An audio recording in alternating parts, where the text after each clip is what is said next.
Hello and welcome to Mr. Smith and Brother Blues in the Between Cousins show. I'm Mr. Smith. And I'm Brother Bluevin. How you doing this fine Sunday there, cousin?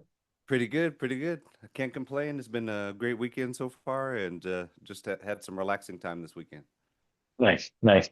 Hmm. Yeah, me too. Though, what did I do yesterday? I've just been cleaning and getting stuff, set. I mean, it's not really spring cleaning, but it's like I like to, again, like to refunctuate the house every so often, get stuff going. But today we're gonna shift our book that we're reading to another book, and this is by Don Miguel Ruiz, Senior, as well, and it's called The Mastery of Love.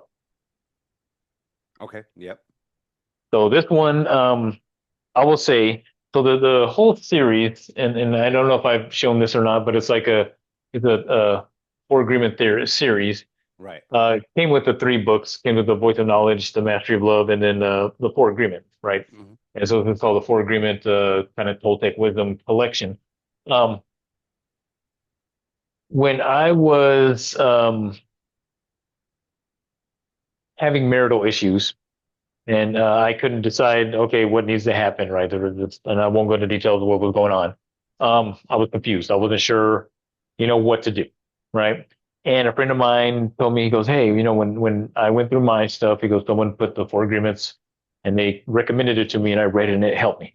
So I got the four agreements, and I was like, I read it, front and back, multiple times, and I was like, yes, okay, I'm pickable. I'm going to be pickable of my word. I'm not going to take anything personally. Oh, okay.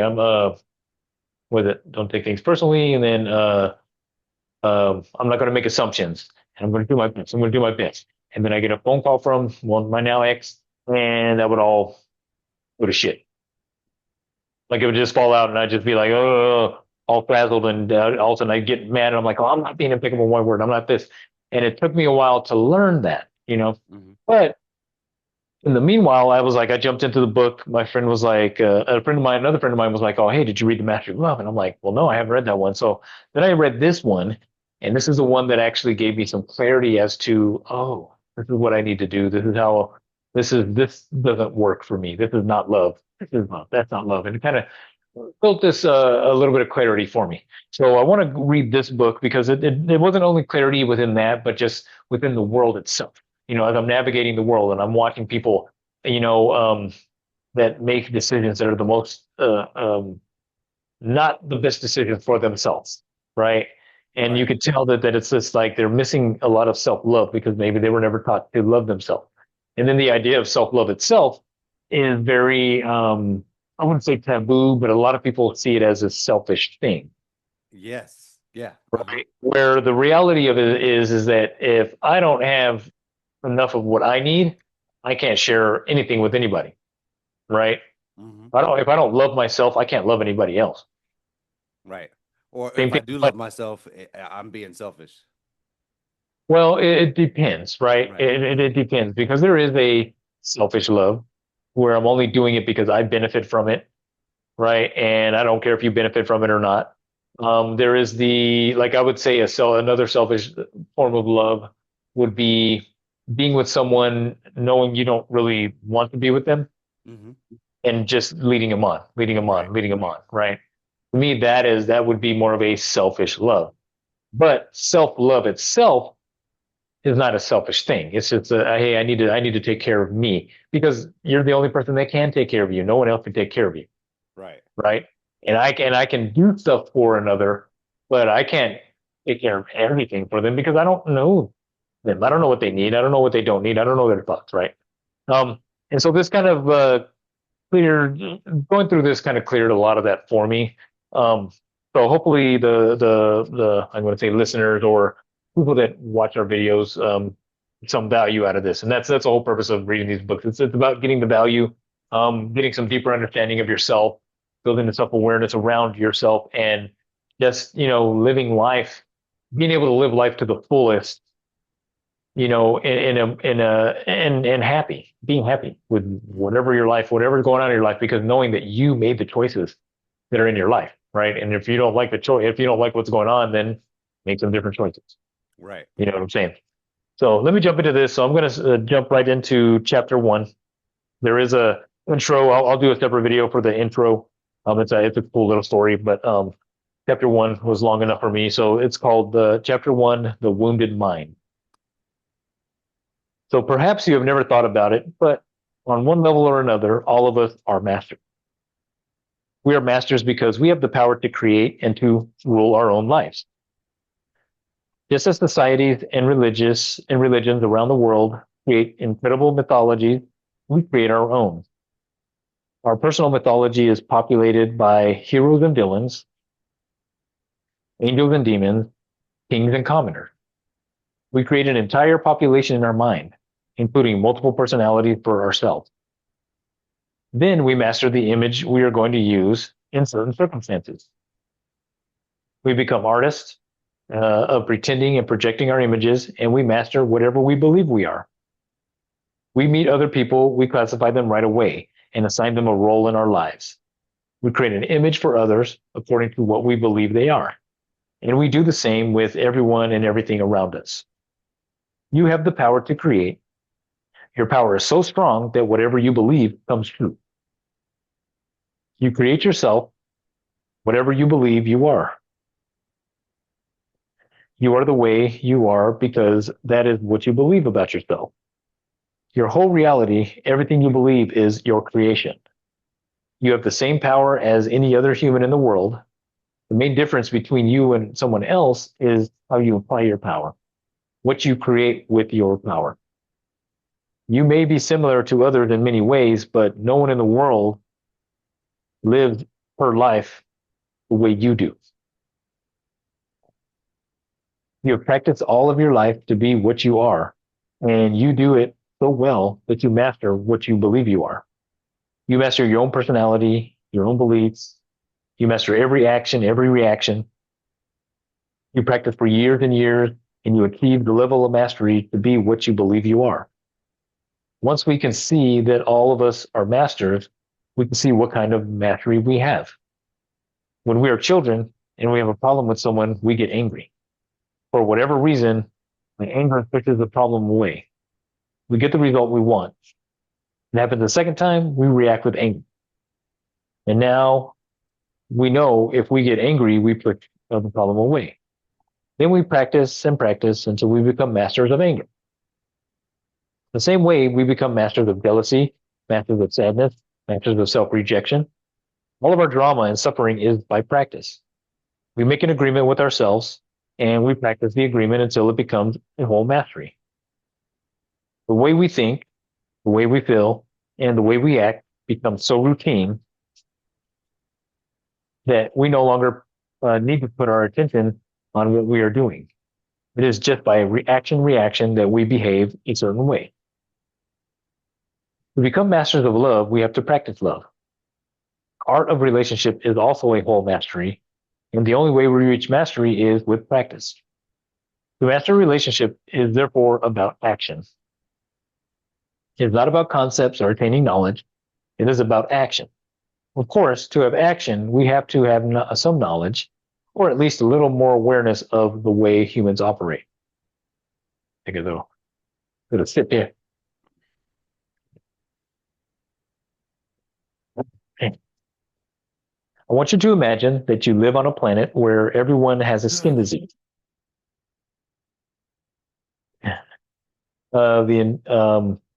For 2,000 or 3,000 years, the people on your planet have suffered the same disease. Their entire bodies are covered by wounds that are infected. And those wounds really hurt when you touch them. Of course, they believe this is a normal psychology of the skin. Even the medical books describe this disease as a normal condition. When people are bored, their skin is healthy. But around 3 or 4 years of age, the first wounds start to appear. By the time they are teenagers, there are wounds all over their bodies. Can you imagine how these people are going to treat each other?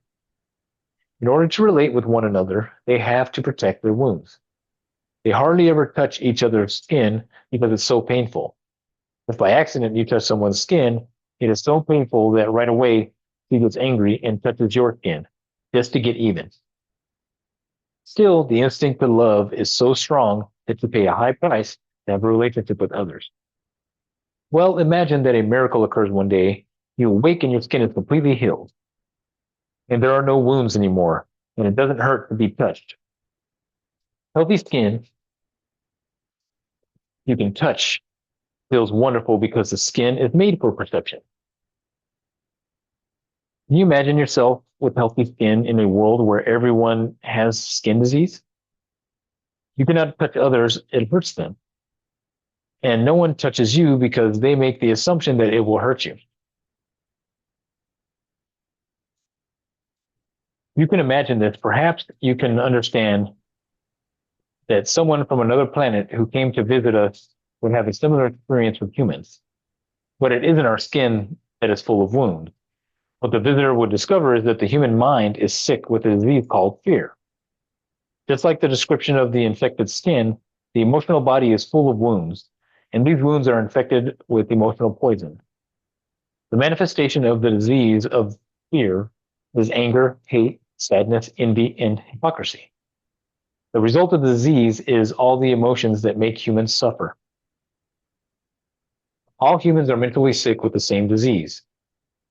We can even say that this world is a mental hospital.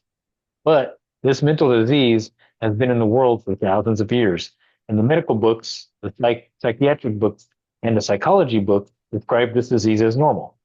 They consider it normal, but I can tell you, it is not normal. When the fear becomes too great, the reasoning mind starts to fail and can no longer take all those wounds with all that poison. In the psychology books, we call this a mental illness. We call it schizophrenia, paranoia, psychosis, but these diseases are created when the reasoning mind is so frightened and the wounds so painful that it becomes better to break contact with the outside world. Humans live in continuous fear of being hurt, and this creates a big drama wherever we go. The way humans relate to each other is so emotionally painful that for no apparent reason we get angry, jealous, envious, sad. To even say I love you can be frightening. But even if it's painful and fearful to have an emotional interaction, still we keep going. We enter into a relationship, we get married, and we have children. In order to protect our emotional wounds, and because of our fear of being hurt, humans create something very sophisticated in the mind, a big denial system. In that denial system, we become the perfect liars. We lie so perfectly that we lie to ourselves, and we even believe our own lies. We don't notice we are lying, and sometimes even when we know we are lying, we justify the lie and excuse the lie to protect ourselves from the pain of our wounds. The denial system is like a wall of fog in front of our eyes that blinds us from seeing the truth. We wear social masks. We wear a social mask because it's too painful to see our beliefs or let others see us as we really are. And the denial system lets us pretend that everyone believes what we want them to believe about us. We put up these barriers for protection to keep our people away. Keep other people away. But those barriers also keep us inside, restricting our freedom. Humans cover themselves and protect themselves. And when someone says, "You are pushing my buttons," it is not exactly true. What is true is that you are touching a wound in his mind, and he reacts because it hurts. When you are aware that everyone around you has emotional wounds and with emotional poison, you can easily understand the relationship of the human in what the Toltecs call the dream of hell. From the Toltec perspective, everything we believe about ourselves and everything we know about our world is a dream. If you look at any religious description of hell, it is the same as human society, the way we dream. Hell is a place of suffering, a place of fear, a place of war and violence, a place of judgment and no justice, a place of punishment that never ends. The humans versus humans in a jungle of predators. Oh, there are humans versus humans in a jungle of predators. Humans full of judgment, full of blame, full of guilt, full of emotional poison, envy, anger, hate, sadness, suffering, We create all these little demons in our mind because we have learned to dream hell in our own life.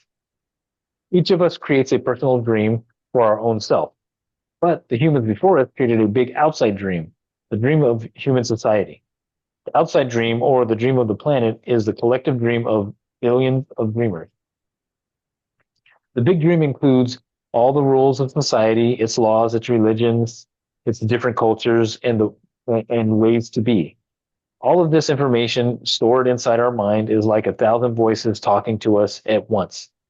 The Toltecs call this the mitote. The real us is pure love. We are life. The real us has nothing to do with the dream, but the mitote keeps us from seeing what we really are. When you see the dream from this perspective, and if you have the awareness of what you are, you see the nonsense behavior of humans and it becomes amusing. What for everyone else is a big drama, for you becomes a comedy. You see humans suffering over something that is not important, that is not even real, but we have no choice. We are born in this society, we grow up in this society, and we learn to be like everybody else, playing nonsense all the time, competing with mere nonsense. Imagine that you could visit a planet where everyone has a different kind of emotional mind. The way they relate to each other is always in happiness, always in love, always in peace. Now imagine that one day you wake up on this planet and you no longer have wounds in your emotional body. You are no longer afraid to be who you are. Whatever someone says about you, whatever they do, you don't take it personally. And it doesn't hurt anymore. You no longer need to protect yourself. You are not afraid to love, to share, to open your heart, but no one else is like you. How can you relate with people who are emotionally wounded and sick with fear? When a human is born, the emotional mind, the emotional body is completely healthy. Maybe around 3 or 4 years of age, the first wounds in the emotional body start to appear and get infected with emotional poisons. But if you observe children who are 2 or 3 years old, if you see how they behave, they are playing all the time. You see them laughing all the time. Their imagination is so powerful, and the way they dream is an adventure of exploration. When something is wrong, they react and defend themselves. But then they just go and turn their attention to the moment again, play again, to explore and have fun again. They are living in the moment. They're not ashamed of the past. They're not worried about the future. Little children express what they feel, and they are not afraid to love. The happiest moments in our lives are when we are playing just like children, when we are singing and dancing, when we are exploring and creating just for fun. It is wonderful when we behave like children because this is the normal human mind, the normal human tendency. As children, we are innocent, and it is natural for us to express love. But what has happened to us?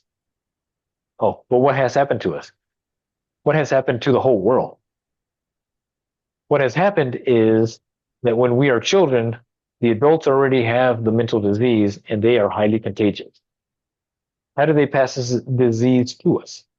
They hook our attention and they teach us to be like them. This is how we pass our disease to our children. And that is how our parents, our teachers, our siblings, or should I say our older siblings, the whole society of sick people infected us with that disease. They hooked our attention and put information into our mind through repetition. This is the way we learn. This is the way we program a human mind. The problem is the program. The information we have stored in our mind. By hooking the attention, we teach children a language, how to read, how to behave, how to dream. We domesticate humans the same way we domesticate a dog or any other animal, with punishment and reward. This is perfectly normal. What we call education is nothing but domestication of the human being. We are afraid to be punished, but later We are also afraid of not getting the reward, or, oh, of not being good enough for mom and dad, sibling, or teacher. The need to be accepted is born. Before that, we didn't care, or let's say we don't care whether we are accepted or not. People's opinions are not important. They're not important because we just want to play and we live in the present. The fear of not getting the reward becomes the fear of rejection. The fear of not being good enough for someone else is what makes us try to change, what makes us create an image. Then we try to project that image according to what they want us to be, just to be accepted, just to have the reward. We learn to pretend to be what we are not. Then we practice trying to be someone else, just to be good enough for mom, for dad, for the teacher, for religion, or whatever. We practice and we master how to be what we are not. Soon we forget who we really are and we start to live our image, our images. We create not just one image, but many different images according to the different groups of people we associate with.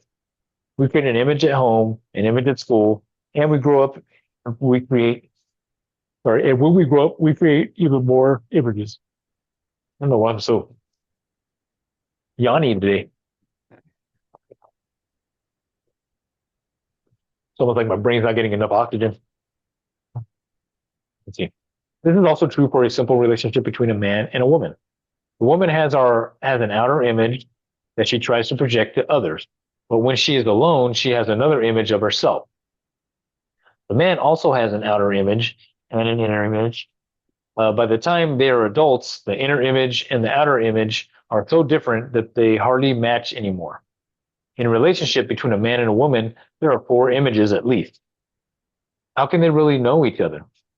They don't. They can only try to understand the image. But there are more images to consider.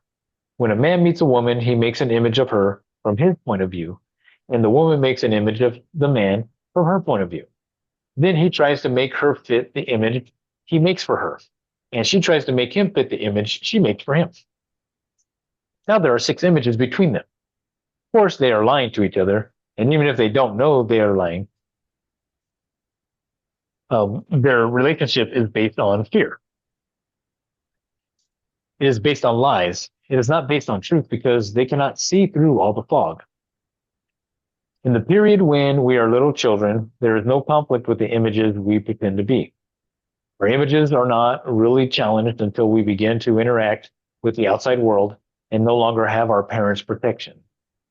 This is why being a teenager is particularly difficult. Even if we are prepared to support and defend our images, as soon as we try to project our images to the outside world, the world fights back. The outside world starts proving to us, not just privately, but publicly, that we are not what we pretend to be. Let's take the example of a teenage boy who pretends to be very intelligent. He goes to a debate at school, and in the debate, someone who is more intelligent and more prepared wins the debate and makes him look ridiculous in front of everyone.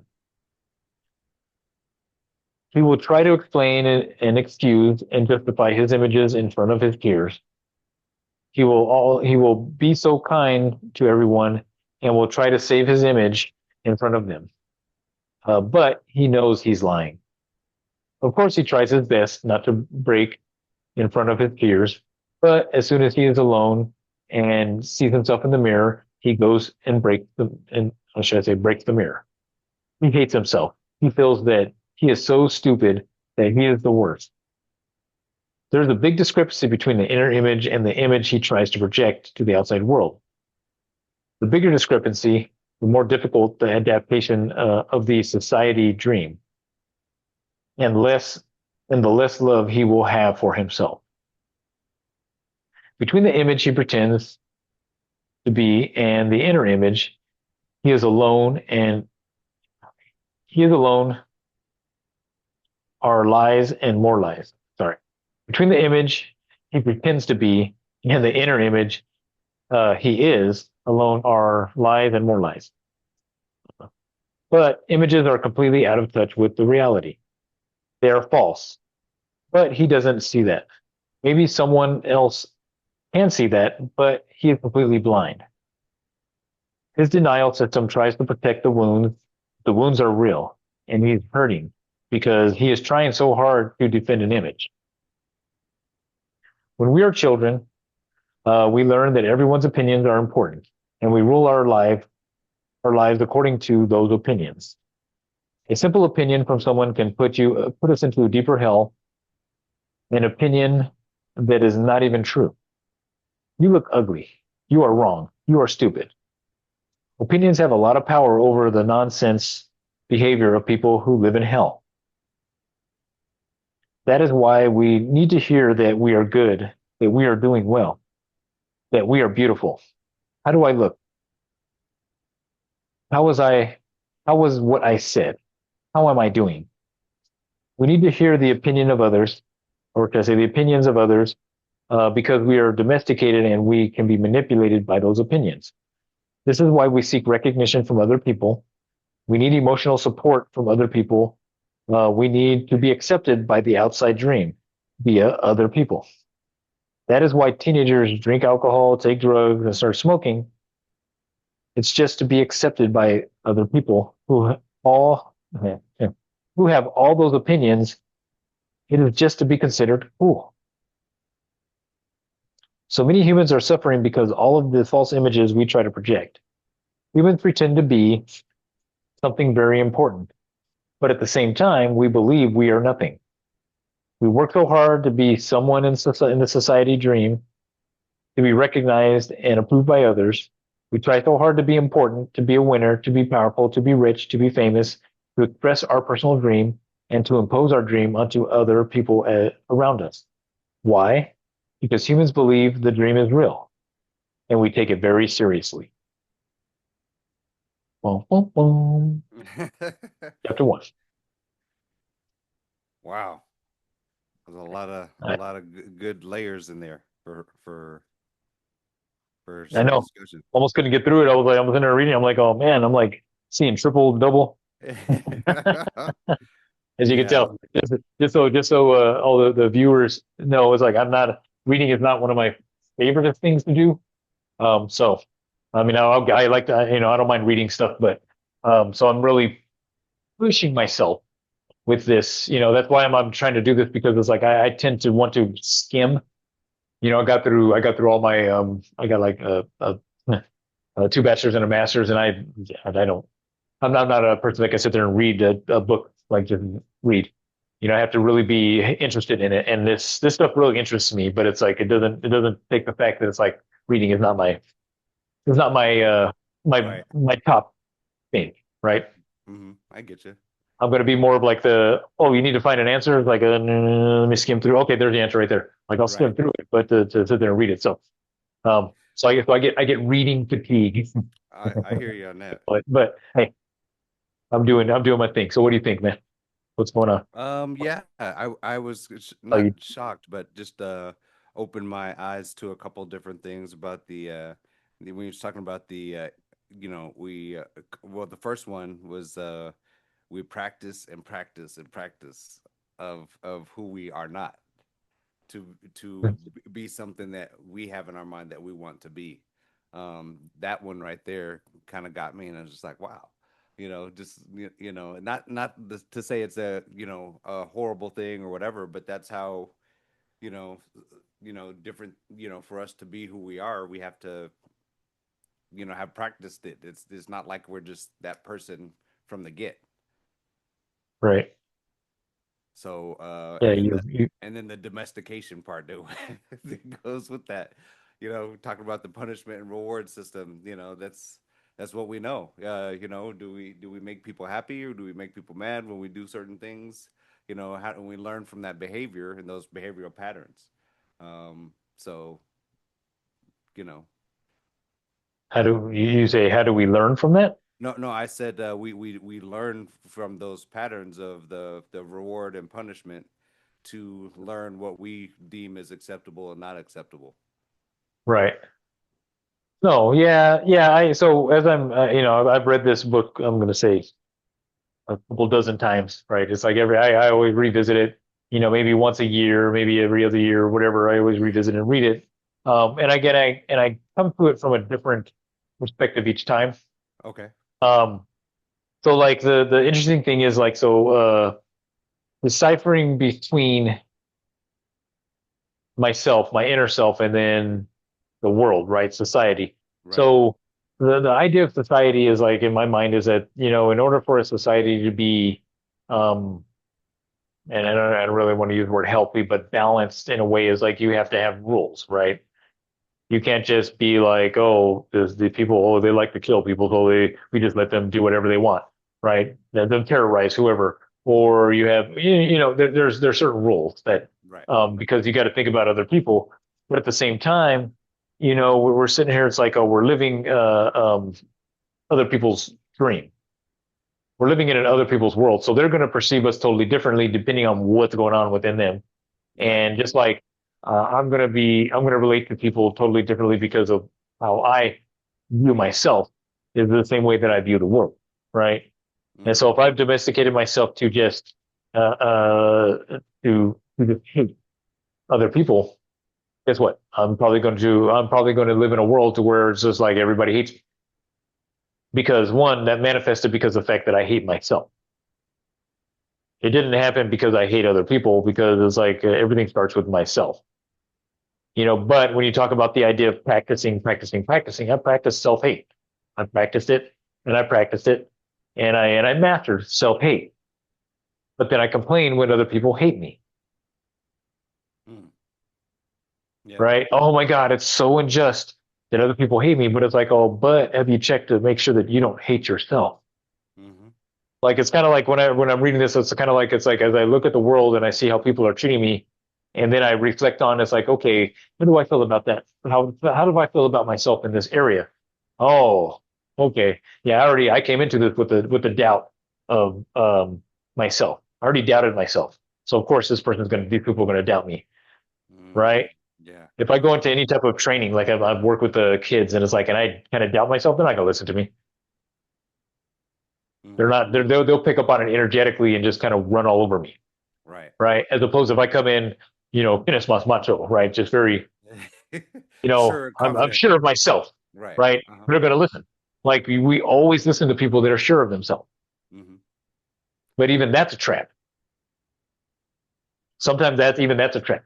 Think about people that sell stuff. They're Okay. so Yeah. sure of what they're selling you. And the next thing you know, you're like driving down the street and the wheel falls off, right? You go buy a car and they're so sure. Oh yeah, oh no, that's a great car. This, right? Think of it from that perspective. Like it's like, but from a societal standpoint, I mean, it's a job, right? It's like you gotta sell. So, Right. um, and I know I took this maybe not outside of what it is, but yeah, we But yeah, do. with the example that he brought in the debate, and Yeah, then that the person facing the mirror after that, that reflection, what you're talking about with having that own his own doubt, and then having that experience where he's just like, okay, now he's living that because he has that doubt. yeah, he had his So he had his bubble burst, right, uh-huh, right? That would be like me going on. Actually, I've had this conversation with my athletes, going out to the track to go run a 400, and then touting, oh yeah, I'm this, I'm that, I'm this, but yeah, really going into it like, oh, okay, I'm afraid to get in here. I'm afraid to jump. Actually, my jumpers, like, they would tell me they're like, oh, almost like they're afraid to jump, like they're very tentative, and I'm like, okay, you've done this 100 times, you've done this 1,000 times, right? It's like, at what point do you get to the point to where you don't even think about it, you just do it, hmm right? And so get the mind out of it because the mind will actually will limit you. right. We do need the So mind, but So it's going to limit you. at a certain point, do you have is it that you have to have a mixture of some of that confidence to increase your ego a little bit? I don't know if that's a little part of it to get you to a certain point, but then after that you're moving towards you're focusing, or is it like, I can do this, I can do this, I can, is that psyching yourself up to do something, and that's where it can be dangerous, where you're not like, oh, I really don't know what the heck I'm doing, but I'm gonna try it.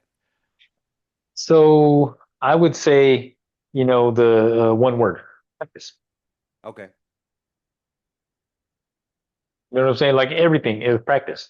Like whether you're giving a speech, whether you're working in a technical field, like you work in a technical field, like I do.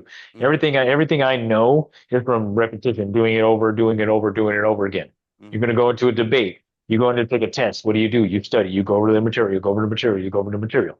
It's Right. all practice. Uh-huh. Same thing with the sport. Like nobody has become great by just being great. Right. No, they put in this work, they put in that work, right? It really does come down to it. But the same thing is that that's how we get our personal self images is we practice this image. I'm this super cool dude. I walk around with a stogie all the time, right? This is me. Okay, this is me. I practice it. I practice it. I practice it. So next thing you know, it's like, oh, you don't go anywhere without a stogie So it's a habit. or a toothpick. Like you see, Right. like people with toothpicks, it's like they just have a toothpick. Mm-hmm. Well, I guess you can call it a habit, but this is a persona. This is Okay. me. This is who I am, right? Now, Mm-hmm. does that take away from are you authentic? Are you not authentic?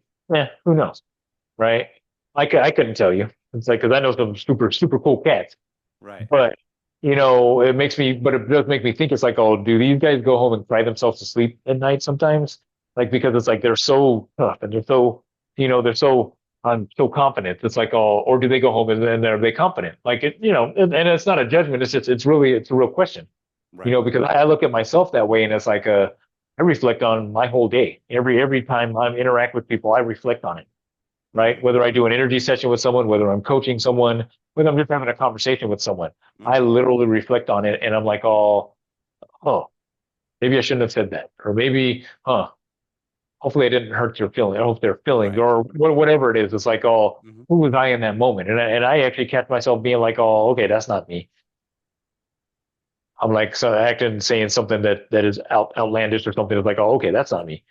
I was like, oh, I shouldn't have felt that way. But then I go look at, okay, so why is that not me? Okay, so I had this emotion. I was a little bit insecure. Okay, that insecurity caused me to not be myself, right? That Mm-hmm. fear caused me to not be myself. That Okay. anger caused me to not be myself. Mm-hmm. But at the same time, my reaction was an authentic reaction, right? Mm-hmm. Mm-hmm. Not my who I see myself as, but it's my authentic reaction.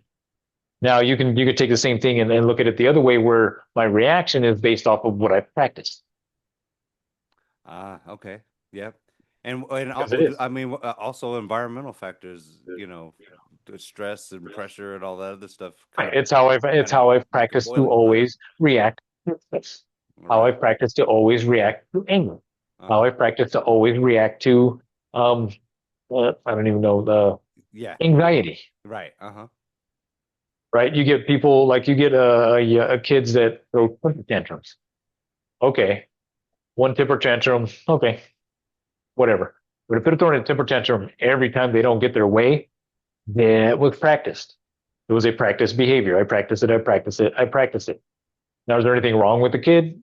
No. I mean, there's not anything wrong with them per se. It's just that Right. they have a behavior that they've practiced over and over and over again, and were never taught how to correct it. We're never taught how to work through frustration, work through anger, how to, oh, this isn't something that's holding you back. You took one little thing that happened to you at one point and you reacted to it one way, and you felt that now every time somebody is coming at me in this way, I'm going to react this way. Even as adults, we do that. We do the Right. exact same thing, Mm-hmm. right? And we call it, what is it called? Not premeditated, but it's kind of like a precedence, right? Right. Where we kind of set this precedence for this is how I react to anytime I feel that someone is doing something wrong to me. Mm-hmm. This is how react to it, as opposed to actually understanding why do I feel this way towards that action? Mm-hmm. Why do I feel harmed by that action versus or by certain words, right? Mm-hmm. Like one of my favorite quotes is this is like old school, and I don't even know who really said this quote, but it was like sticks and stones may break my bones, but words can never hurt me, Mm-hmm. right? I look at the society today, and it's like, oh, I'm like, man, so many people are hurt by words, and so they're throwing sticks and stones Right. because they're hurt by words. Uh-huh. Really weird. But if they were to understand that it's like, oh, you're the one that's actually hurting other people, words don't hurt you Right. unless you allow them to hurt you, right? It's not something that I come up to you and it's like I call you all the names in the world. Hmm. It's just words. It's just like it's just blah blah blah blah blah Yeah. coming out of my mouth. That's your words and that's Like your opinion. it Right. doesn't physically affect you. Uh-huh. Mentally, oh my God, maybe I am stupid. Maybe I do have a big They're head. they're Maybe I coming at do, me. Right. right? Maybe I walk like a duck and I got a duck butt. Like that was something that everyone told me that I ran like I had a duck butt. Did it bother me? No. I was faster than them. I didn't care. Like it was just, who cares? You know what I'm saying? But My it's cousin just Duck Butt. Hey. yeah. Hey, we was Howard the Duck back in the day. It's like, hey, ducks are Right. cool, Yep. you know. But That was a good movie. that's because I understood that it's like, oh yeah, you can call me whatever, and it Right. doesn't bother me. Hmm. But so many people today are just so bothered by words because there's this emotion behind those words that they can feel this whole emotion around the words where it's like it's a word. The Hmm. word doesn't have emotions. The Right. word is something that you agree that that's what that word means, Hmm. right? So it's like, and the thing is that if you truly get mad about it, then you agree with it, Mm. right? If you didn't agree with it, it wouldn't bother you. You're like, oh, okay, whatever. So how do people do the work behind that? How do they do the work? Like how, what, like you Yeah, find something that you're like, why am I, you know, that's it. yeah. You ask the question, why? Why am I like that? Like that's a self-realizing, right? Hmm. That's that building that self-awareness of like, oh, okay, hey, you know what? This happened the other day, and it could be like what I do personally is say that I have a situation and maybe I got mad about it. But instead of me reacting to that anger, I kind of step back and it's like, and I give myself a couple of days to think about why did I get mad about that? Hmm. I'll still get away from, the situation of like, okay, this is really making me mad. I'm going to walk away before I say something that I don't need to say. Like it really, it takes a lot. It takes a lot of pushing, pushing, pushing, pushing to get me to react angrily. Right. Like I would have to be super frustrated. Then I react angrily and then I'll probably say something or, do something that it's like that is out of character, that I see as out of character for me. Right. Right. Um, but what I do is I come and sit back. It's like, well, why does this make me angry? Hmm. Why does that bother me? What was going on in that moment? Really, really, really self-reflect, not just, the surface level self-reflection. Go deep into it. Is Right. there a precedence for it? Is there, you know, just sit there and really, really think about it. And even if you don't have to have an answer right then and there, but asking the questions, Hmm. sincerely asking the questions, Hmm. and then the answer will come to you. Like you will be like, wake up in the middle of the night, you're like, oh, okay, when I was this age, this happened, and I reacted to it this way. Hmm. Okay, I can let that go, right? And then you let Right. it go, and then you have some deeper understanding. Or did you really feel threatened, right? Were you really threatened? And if Hmm. so, okay, how do I mitigate that threat? Because there's multiple reasons. It's not always going to be something that is, okay, this is learned. Most of the Right. time, I'm going to say 90% of the time, and I could be wrong, I don't know. 90% of the time, it's a learned behavior. It's a practice behavior. Right. But 10% of the time, it's like, whoa, that caught me off guard. That doesn't feel good. Like, because sometimes things just don't feel good. And Yeah. that's where intuition comes in, right? Wait a Hmm. minute, something is off here. This person's getting all irate and getting loud and stuff, but it's like, but I'm like, and I don't know why. Just try to find the clarity Hmm. um, in it. I mean, there's not a lot. I mean, And there's all kinds of tools that's out there. sometimes kind of difficult to do also because you have to spend the time to do that, and it's not like you get an answer right away. You have to work at it a little bit. Right. Hmm. Oh, no, no, you don't get, yeah, sometimes you get an answer right away. Sometimes you don't get an answer right away. Right. Sometimes you got to go do like ayahuasca to get the answers. Like it's or plant medicine, right? I mean, it's true, dude. Sometimes it's like you're stuck in such a huge loop that you need to get out of it and get out of yourself to understand what is going on, Huh. right? That's what meditation is supposed to really, the idea of meditation, right? To me, meditation is more of this, anytime I say that I'm focusing on my running, I get into a meditative state. I'm working out. I'm meditating. Like everything is a meditation. Walking is a meditation, right? because I'm focused on this right now. But the idea of like um, meditating like a yogi or Hmm. transcendental meditation, guided meditation. You also have, guided hypnosis, which is a form of meditation, right? Right. Those types of things. That's what they're really meant to do is to get you to be able to be outside of yourself looking in. Hmm. And then you can actually see the better perspective because when you get yourself outside of yourself, now you're in a neutral space. Right. Like you Hmm. can't, while you're in the emotion and while you're in the experience, you can't really, it's hard to navigate and be like, okay, you can get good at it, right? You can get good and be like, okay, okay, no, that's going on. Okay, let me react this way. Okay, no, no. And you can get really good at that. But the thing is that most of us don't have that type of awareness. Hmm. Most people don't. And even the person with the most best awareness, you can get beat down because you're just tired one day.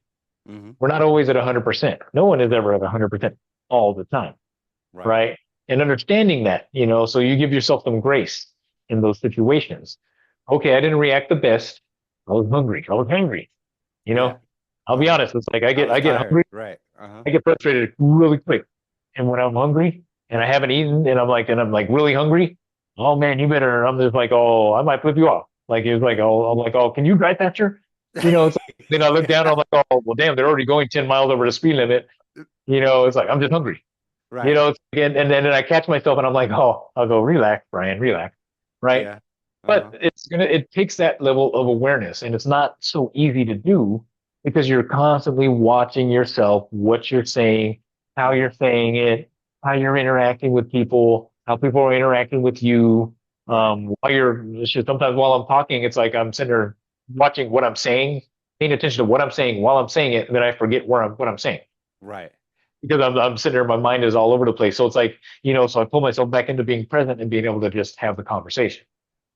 Right. And I noticed for me, sometimes it's some of that is a little physiological too, whereas, somebody will say something, or I'll be on the phone, with a client, customer, or whatever, and then they say something that kind of sets me off, like I don't know what I'm talking about or something, and then so now I used to kind of get my blood boiling and just, oh, I got to come back at them.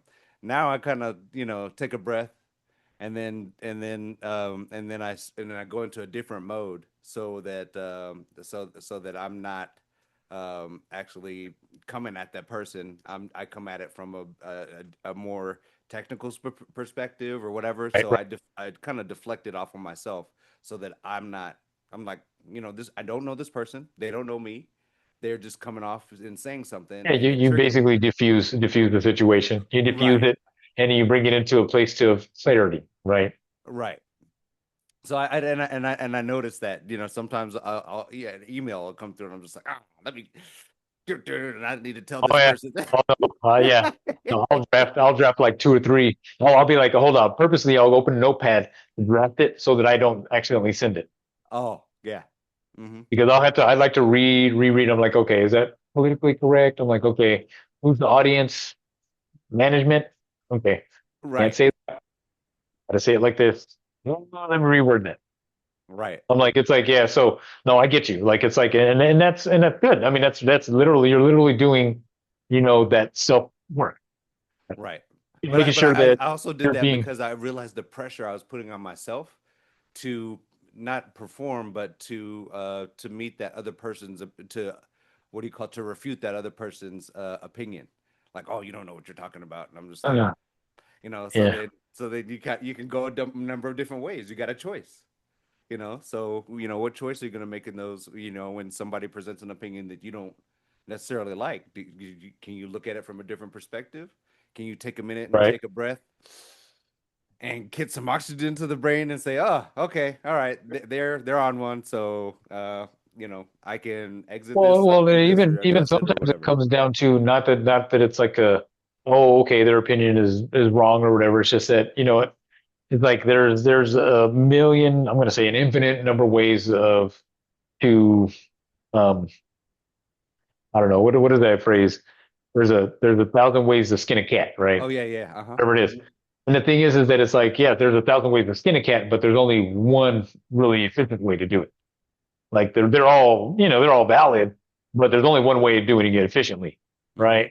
And there's different levels of efficiency. And Right. so when you start, so that's where I look at it from is like, oh, I look at it as this, okay, yeah, no, you're valid. I go, but this might work better. Uh-huh. Yeah. This is more efficient. Mm-hmm. So it's a so but I'll say, hey, it's your choice. It's like, so we got this option, we got this option. This option will bear this fruit. This option will bear this fruit, Right. right? Exactly. Uh-huh. Which one is it? Yeah. And I'll let you guys choose. That's how Right. I kind of diffuse those situations. Unless it's just unless I'm on one of my Virgo days where I'm just like, oh, that's just plain dumb. I don't say it like that, but it's like I'm like, oh, well, we need to do it this way. When especially when sometimes people are being wishy-washy or whatever. Right. But at the same time, I know we're kind of getting off of Get the up in the weeds, but topic yeah, but here. it's still. I think we're still relevant. I was gonna say the other Yeah. thing that I was looking at was the 4 images and the 6 images. That really kind of blew my mind right there because it's like you have an outer image, you have an inner image, and then you're in a relationship with someone that has those same two, but then we create another one for each other. It's like wow. Well, think about it even worse now. So I guess yeah, when this book came out, what year was it? Mm, I have to see what year this came out.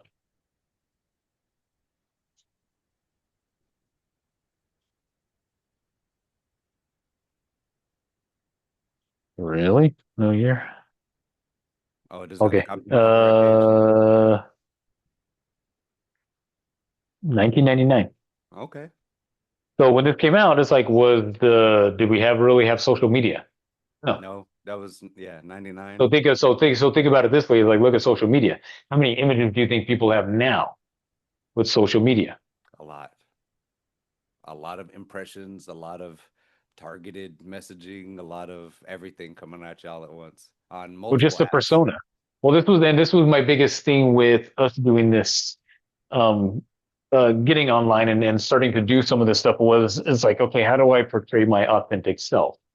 How do I not come across as not me? Right. And then you got to sit down and look at it like, well, who is me? Hmm. Who am I? Right. Um, and so I think that was like kind of our hardest thing was with it was, being authentic, getting on here, and being authentic. Um, and, I can't know for sure because it's like, I see myself, as I'm interacting with people, but, I like to believe that it's like how I'm coming across here is exactly how I come across when I talk to someone outside on the street. Right. Um, I, I try not to be anything more here. Like I'm not gonna, I don't know. It's just, Right. but you know what I mean? And I get you. And for me, being on here is an experience itself because I'd never imagined myself being doing a podcast or I always imagined myself being behind the scenes or doing the audio or doing something. And it's interesting because I wanted to do this because I wanted to grow out of that fear of doing it.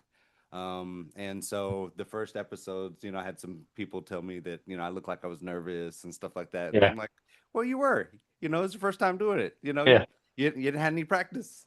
So, right. so now I think that I'm getting more comfortable with it. There's some things that like, and I'll just say this real quick. When I started working with music a long time ago, I didn't like the sound of how my voice sounded. And so Mm. I didn't sing, I didn't say anything, Oh, I just didn't like the way it came back at me. And I was just like, that's me. right. It was on cassette tape at the time on my little 4 track. But He's all real to real. but later on, I got to a point where, there was a song that I was singing on and I let my sister hear and she was like, ah, pretty good. I'm like, hmm, but I had to Nice. have that somebody else tell me that because I Right. just when I was in the moment I just did it and then that was it. But now I just I feel like I'm a little bit more comfortable with what we're doing, and then I would judge and I still judge myself. I'm like, oh, you're looking this way, or oh, your face or your eyes. So my own opinions kind of have definitely prevented me from doing this a lot sooner because I have wanted to do a lot more video stuff, a lot more social media stuff just for myself, but I was like, well, how are people going to look at me? What are they going to say if I do this? And if I do this, Yeah. what are they going to do? So all of that, See, all of that stuff and keeps the focus Yeah. from doing the actual thing. No, I agree, and I my biggest thing is um what I say because I don't know. I'm always paying attention to what I say because it's I know I'm very opinionated, and so I try to be very what in a sense. General. Yeah, I try to stay general because I don't want to get into the weeds of controversial, being all controversial and stuff. Mm-hmm. But the stuff that I have to say can be very controversial, Right. Mm-hmm. right? So it's a um, and I had so that was something that I kind of had to just get over and just say, you know what, it's me. That's what I'm saying. I'm being authentic in the moment. That's exactly how I feel in that moment. So why should I worry about it? And so now, that's why we're right where we're at now. Where before we'd be recording, we're like, oh, let me stop that, and I can't, I can't do this, right? So it's like Yeah. I totally relate to this. I mean, the wounded mind. It's like it's like we had these preconceived ideas about ourselves, Mm-hmm. the judgments about ourselves, Mm-hmm. and and it was like, but we put some awareness around it, and we're like, you know what? Let's push past it. Let's Right. move past this. Let's actually try to build something, and see where it goes. Right. And also the other thing too is that I like since I've done this podcast, I've told you this, I like, going back and forth in our discussions and talks.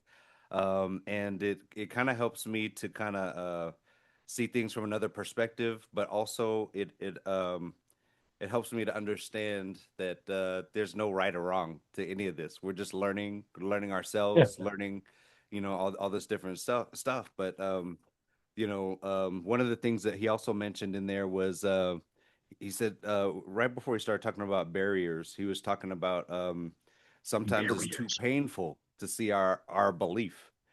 And is it when he was talking about that, I was just thinking about, the different kinds of deflection where when somebody says, "Oh, you're this way and you're that way," and then I take it back and I'm just like, "Oh, maybe I am." So let me see. So humans live in a continuous fear of being hurt, and this creates a big drama wherever we go. The way humans relate to each other is so emotionally painful that for no apparent reason we get angry, jealous, envious, sad. To even say I love you can be frightening, but but even if it's painful and fearful to have an emotional interaction, still we keep going. We enter into the relationship, we get married, we have children in order to protect our emotional wounds. And because of the fear of being hurt, humans create something very sophisticated in the mind, a big denial system, Mm-hmm. right? We're in denial. In the denial system, we become the perfect liar. We lie so perfectly that we lie to ourselves, even when we even believe those lies. Is Mm-hmm. that what you're talking about? Yeah, yeah, You're talking about and yeah, where it says it's too painful to even see our belief. So I was right? just Yeah, like, we yeah wow. we yeah yeah to protect it, to Uh-huh. protect to protect that emotional wound we have. We basically create a denial system and we lie to ourselves, right? We Right. deny the fact that hurts my feelings. I deny the fact that um, that makes me angry. I deny Mm-hmm. the fact. That's actually a good point. I'm glad you pointed that out. That's actually a really good point because I mean it's you know the other thing that we So do. is that And I like it's need to put it in painful? I here. don't want to look at it. I turn away. Is that that kind of Well, it's so we yes it's a that. defective? And I was going to say that we also, and I don't think he put it in here, but we also deflect it onto another person, right? Oh, I didn't do that. That was you. It was your fault that I did that. You're the reason that I got mad. You're the reason that I am sad right now, Right. right? You're the reason. Oh no, I'm not the one. I'm not the judgy one. You're the one that's judging me, Mm-hmm. right? We tend to, so we make up this story, and it's like, well, maybe they are judging you, but it's like, oh, but you probably judged yourself before they ever judged you. Right. Mm-hmm. You know what I'm saying? Kind of like what we were talking about. It's like, oh, we're worried about being judged for your voice. You're worried about being judged about your voice. I'm worried about being judged about what I say. You know what I'm saying? And I'm sitting there like, oh, even though the funny thing is that I see what I say as okay, it's perfectly fine. But when I break it down, I could see how someone could take it differently. Right. So it's like I'm looking at it from two different perspectives, So it's like, so that it kind of makes it double, it's doubly hard for me because I'm like, oh, I'm like, yeah, I'm justified in saying this, but it's like, oh, but I can see how you would take it that way. Right. That's Hmm. not what I meant, but I can see how you could take it that way. But I like to look at both sides of everything, So and you that's have to just that's me. you're having to filter that so that it has the Well, I want to message you're filter it trying to because I get. want clear communication. Hmm. I want to communicate it clearly. You know, the interesting thing is I don't know why. That's the biggest thing for me is to be able to clearly communicate. Like Well, maybe that's just something I strive for. I don't know if that's mhm. something that is like I built in. Maybe I feel misunderstood at some point. You know, it's something I probably need to go sit and look at myself to understand. Hmm. You know? Yeah, but I like your perspective in that because sometimes me and you will just be talking and you'll be like, well, I think this way, but you and then you come out also with something else and you say, well, this is more, you'll say the reasoning behind it or whatever, and you Yeah. give more of an explanation. So that's why I appreciate what you're how you bring the information to me. It's not like, you're wrong, do it this way. No, there's a lot of different ways to do it, but my way, what works for me, is A, B, C, and D. Right. So but Well, yeah. everybody's No, I have bring. their own. Yeah. I'm a, I'm a double Virgo. I bring receipts, dude. Right, right. So, but this Like, was a really good yeah. lesson, and I Yep. definitely I haven't read this book, but I am more interested in reading it now. So I yeah, do jump have it. into like if you want to read ahead, the next chapter. So the next chapter is the loss of innocence. Um, it's actually a pretty good chapter too. And then and then chapter three is the man who didn't believe in love. That's actually so this is the one I wanted to read today, and then I started reading, but through the other chapters, I'm like, you know what, we should probably go through the whole book because I mean, there's a lot of great. All these chapters, to me, all these chapters are really good, self-reflecting Now, I was going to ask you, chapters. with the services that you provide, if someone was having an issue in particular, that they're having trouble with or trouble getting over, um, is there certain things that you would recommend that they do, or like, see, counsel, I mean, where would you fit in to help Yeah. somebody that was having an extreme issue? I would say get over it. Get over it. Like it's over. Like it's well, that's it. Well, so no, that's a really good question. Like it really is a good question because the thing is that it's not.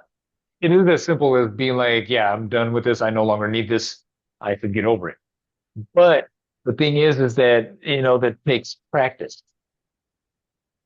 Hmm. It really takes practice. I got to the point where you might have these emotions come up for random reasons. Like, okay, I get frustrated while I'm driving, or I get trying to think of a good example.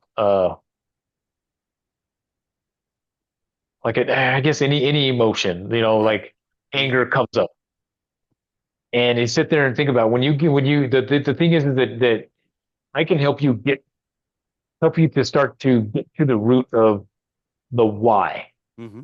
You know what I'm saying?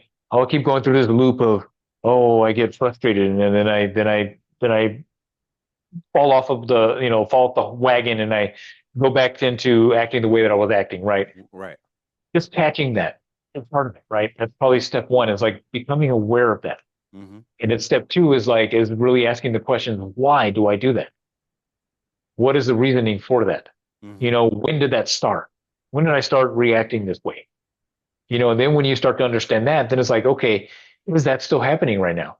Right. Or is this something brand new? Yeah. Have And I then once you always acted this way?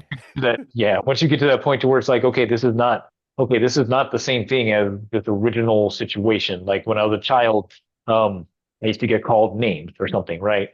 But as an adult, it's like because of all those names I was called, I am triggered with every little thing, anything anyone calls me. Hey, buddy, don't call me buddy. That's a derogatory term, right? Right. Where it's like it really is a term of endearment, right? It's more of a Right. some people see it as a term of endearment. Um, I'll actually give a good example. I said to actually text someone, a young lady, they text me and I was like, oh, hey, you. And they're like, oh. where I'm from, hey, you is not a good thing. And then and they went off and they're like, oh, we say by your name. We call you by your name. And I'm like sitting there like, oh, what? Like it kind of threw me off. And Mm-hmm. so when I talked to them, I was like, oh, well, I'm like, the thing is like I was thrown off because I mean, to me, it's like, hey, you is like all surprised, like, hey, you, like, hey, how are you doing? Like, it's like, it's a term of endearment. It's like, it means that I'm Right. like, I'm happy to hear from you. Mm-hmm. Right. Where they took it as, hey, you, totally different Right. context. Uh-huh. And then I was starting thinking, I'm like, oh, well, text. I guess I can see that in text. Right. At the same time, where Like you're that like, text was hey, you. going, Yeah. like I didn't initiate the first conversation. I didn't say, hey, you, no, no, no, no, no. Right. Uh-huh. It was like you initiated it. I'm like, oh, hey, you, Right. right? So I was like sitting there, it's like, oh, how do you take it like that? Mm-hmm. But at the same time, it's like it was understandable that okay, comes up in a culture that that's derogatory in a sense. Not Right. necessarily it's very derogatory, but it's something that is not Acceptable. uh yeah. Mm-hmm. And so there's a lot of stuff like that in society. There Mm-hmm. really is. There's a lot of stuff that it's like that people take so beyond what needs to be it needs to be. Mm-hmm. Like for instance, the N word. Yep. Uh-huh. You know the N word. I was called that as a kid by uh, a Mexican.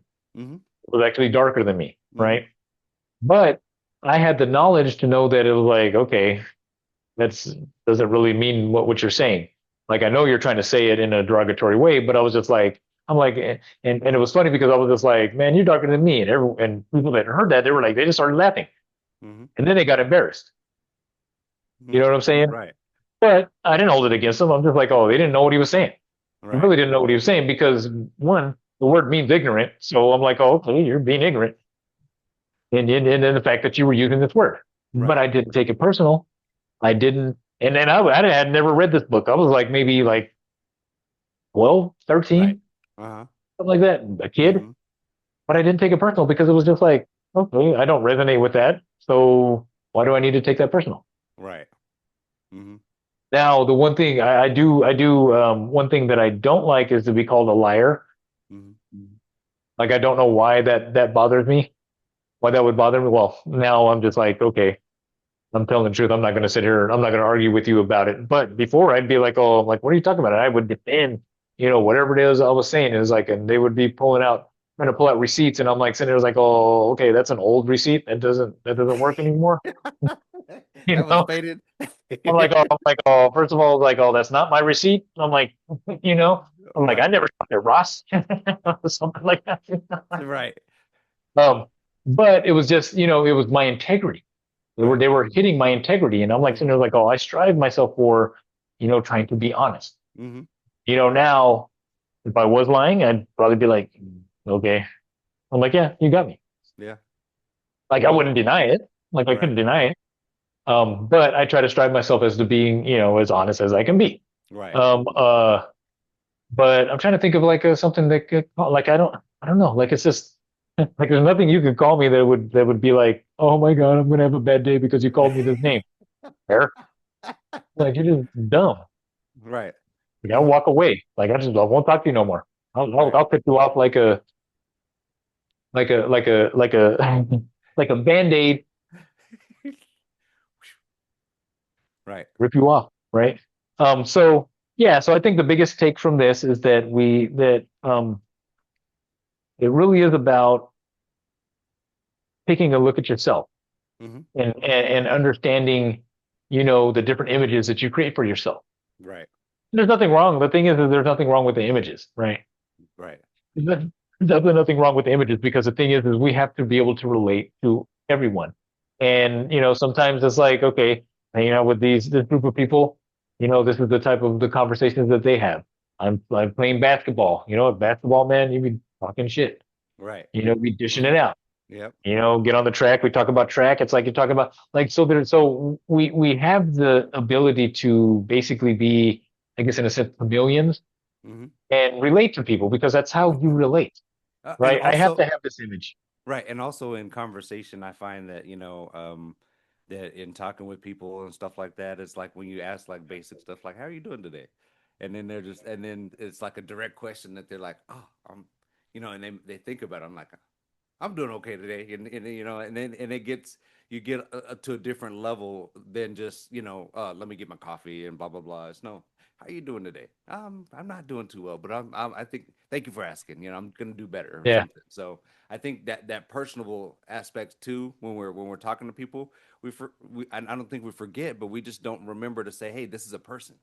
This is yeah, they can have any number of things. One of the guys at my job was like, you never know whose girlfriend is yelling at the tech in the field or whatever he had going on and stuff like that. And I'm just like, well, you're right.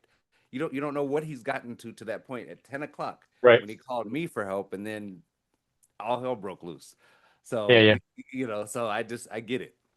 Hmm. Just yeah, you don't know what people are going through. Like we really don't. But at the same time, not really our business.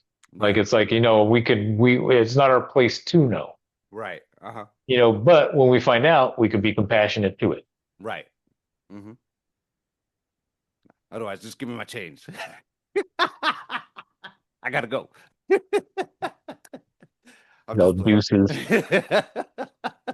All right, man, we'll close this out for today. Yeah. Yeah, the next one again will be level two, or it's not level two, but chapter two, the Chapter loss of two. things. Yeah, Yep. I'm definitely gonna take a look at that beforehand and make some notes on that for sure. Yeah, Definitely. but I'm excited as we get deeper into some of these chapters. Like there's one, where did it? So the two that I'm really excited about reading, that's a good one too. Is The Man Who Doesn't Believe in Love, Okay. and it's actually it's a good chapter too. Remaster. I think it's called The Magical Kitchen. Yeah, The Okay. Magical Kitchen. That's actually a really good chapter. Um, yeah, I actually like those So two. when So you say you read this book many times, you kind yeah, of have you just gone through and digested different sections, or you just kind of run through the whole no, I thing? read through it. I Uh read huh. it. Hmm. Like I've actually read it, and I've actually most of it was one. I've read it. I'm going to say a good a dozen or so times. But I've listened to the book on audio. I'm going to say lots of times Yeah.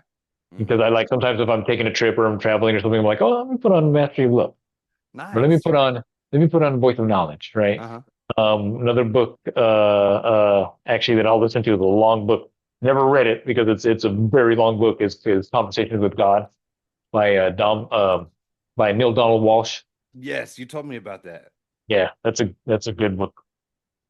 That's actually a really it's a good one. It's a um I don't know how to explain it. Like it's very there's a lot of great jewels in there. Uh huh. And there's this cool little on when you listen to the book on audio, he changes God's voice from a male to female and goes back and forth Hmm. and kind of portrays God as this non um gender, Non-gender, right? Okay. Yeah. right? Hmm. And what I like about that is that it's like when you look at the world, when you look at people in the world, you should see God in everybody. Hmm. Like you really should. And at the same time, you should see the devil in everybody. Right brain, left brain. Like I don't know Yeah. if you remember when we were kids and they used to portray that you'd have the angel on one side and then the devil on the other side of the shoulder. Uh huh. And they're like, oh, you got to The go do this. cartoons. The Yep. angel's like, oh, I need to do this. Right. Uh huh. It's like, oh, okay, which one wins? Uh huh. That's what it is. Yin and yang, light and dark, heaven and earth. Hmm. It's just, it's all over the place. So anyway, Yep. we'll leave with that. Um, yeah. So we'll leave it at that. So I'm looking forward to reading the rest of the book. Yep. Again, if you get some people that might want to come on the show and sit and chat and actually have a conversation about the books, I definitely welcome it. Um, I mean, everyone go to leave a thing in the comments. I'll eventually look at it. I do apologize that I don't look at the YouTube that often. So it's like unless I'm The uploading a comments. video, because I'm Right. just not on social media as much as I would want to be. And eventually, I want to start going live with some of these things. That's right. We did So, talk about going live, but we got to work on that. So definitely. but we need to do a little practice run. Um, we'll have to do that with the Instagram. So, anyways, hope everyone has a wonderful day, um, evening, or whenever you're watching this. Hope it is lovely. And Yes. I'm Brother Bluesman. I'm Mr. Smith. And remember, always follow your spin.